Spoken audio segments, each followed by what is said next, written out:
Assalamualaikum warahmatullahi wabarakatuh. Kembali lagi bersama saya Rahman Rakim. Video kali ini bertema Kebinekaan 2 bersama bertukar pikiran dan penjelasan dari komunitas penghayat agama di Makassar seperti agama Islam, Kristen, Hindu, dan Buddha. Nah, tujuan pertama perjalanan kita kali ini adalah ke Pura Girinata. Pura Girinata berada di Jalan Perintis Kemerdekaan nomor 162 Tamalanrea, Kota Makassar. Lokasinya yang berada di Jalan Poros membuatnya mudah ditemukan. Berjarak 9 km dari Bandara Sultan Hasanuddin dan 10 km dari pusat Kota Makassar. Untuk memfasilitasi penganut Hindu di Makassar yang semakin meningkat, pada tahun 1986 diresmikan tahun 2004 didirikanlah Pura Girinata yang merupakan pura pertama dan terbesar di Kota Makassar sebagai tempat peribadatan umat Hindu.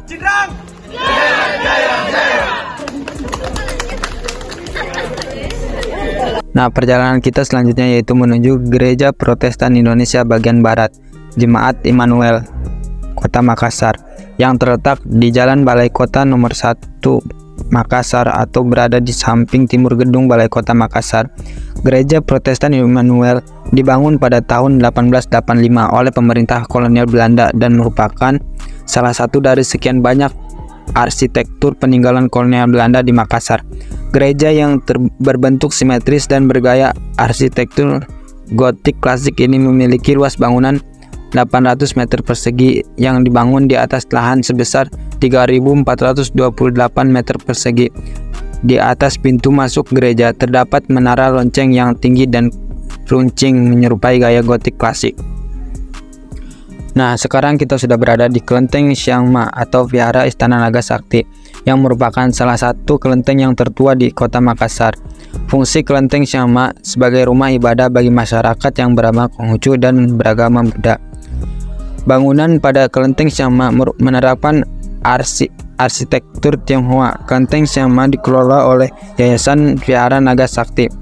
Kelenteng Syangma didirikan di Jalan Sulawesi, Kota Makassar. Pada awal pendiriannya, bangunan Kelenteng Syangma berbahan dasar kayu dan bambu serta beratapkan daun nipah.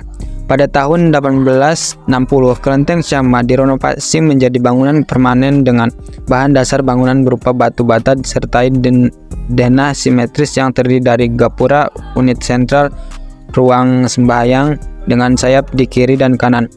Sayap kiri atau ruang sebelah utara telah mengalami pemugaran menjadi bangunan bertingkat untuk tangga dan gang, sedangkan sayap kanan sudah tidak ada. Pada gapura terdapat patung anjing, unit sentral tempat patung Dewi Syangma ditempatkan di atas altar, dan di ruang belakang terdapat patung Buddha. Kelenteng Syangma merupakan sebuah bangunan dengan arsitektur Tionghoa atau Tiongkok. Karena itu, di dalam Kelenteng Syangma penuh dengan hiasan. Nah, sekarang kita sudah ada di Masjid Muhammad Cengho, Kota Makassar, yang menjadi tempat terakhir kita hari ini dalam kunjungan Kebinekaan 2. Masjid ini didirikan sejak tahun 2012. Masjid yang menjadi wisata religi ini terletak di kawasan Metro Tanjung Bunga, Jalan Danau Tanjung Bunga, Kecamatan Tamalate, Makassar. Nama Masjid Muhammad Cengho diambil seperti Masjid Cengho pada umumnya, yakni untuk menghormati Laksamana Cengho yang merupakan panglima dari negeri Cina yang berdakwah di tanah Makassar. Masjid Muhammad Cengho Makassar digunakan sebagai tempat peribadatan umat muslim. Masjid ini dilengkapi dengan bangunan yang dapat difungsikan sebagai sarana sosial seperti ruang amal dan usaha serta ruang pendidikan.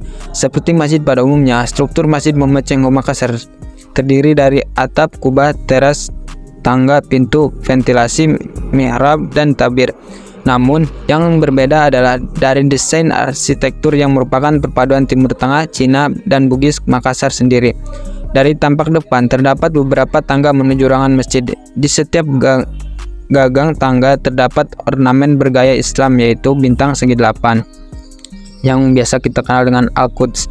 Dalam ruangan masjid terdapat tabir dan mihrab. Ruangan masjid dikelilingi ornamen-ornamen 12 bintang. Di setiap ukirannya dibuatkan celah sebagai ventilasi udara agar udara yang masuk lebih banyak. Sekian perjalanan kita hari ini. Thank you for watching. Wassalamualaikum warahmatullahi wabarakatuh.